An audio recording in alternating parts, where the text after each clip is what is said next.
The Australian Water Project commenced in 2010 as an initiative of CEDA, Harvard University and a consortium called UniWater, made up of the University of Melbourne and Monash University.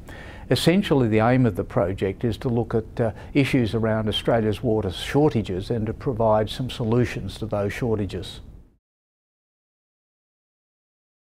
Internationally, of course, Australia is recognised as pursuing policies in times of severe drought, which are the envy of other parts of the world.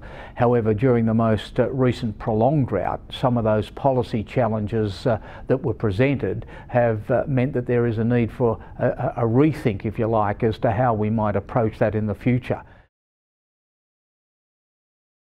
Currently, of course, we're not in the grip of a drought, and accordingly this is probably the best time to look at policy options for such times as when Australia may well go back into a drought circumstance. Clearly, you simply can't make decisions around policy associated with water supply in times of drought and flooding rains. It must be something that's smoothed out over a long period of time.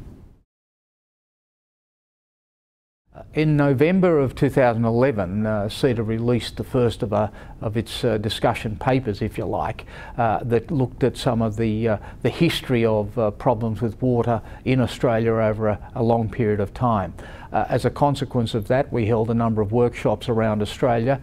A variety of expert opinion was sought on some of the missing elements that perhaps we had thought needed to be considered, and as a consequence we've now moved to the second and final phase of the project in publishing the latest report.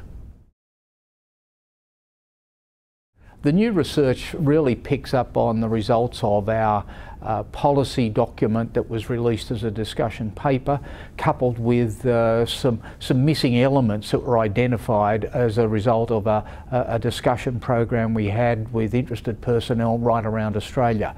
What we've sought to do is to put forward some genuine independent policy recommendations that are going to go to the very heart of water reform in this country.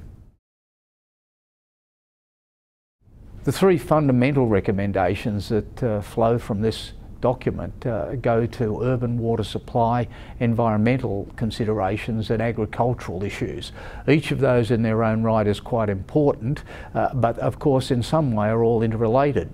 There is clearly a need in terms of agriculture to ensure that there is a viability and an ongoing supply of water to people that are producing right through the agricultural food supply chain, from the farm through to assuming that there is water and export opportunities that might be part of that. One of the key recommendations we've made is in respect of having a water insurance premium regime operate in terms of our urban water supply. Clearly there is a need, I think, for policymakers to look at this in a new light, given the way in which people's usage of water during the course of droughts and when there's plentiful supplies vary so dramatically. Third and final recommendation goes to better funding and coordination of the allocation of funds for environmental monitoring of water supplies.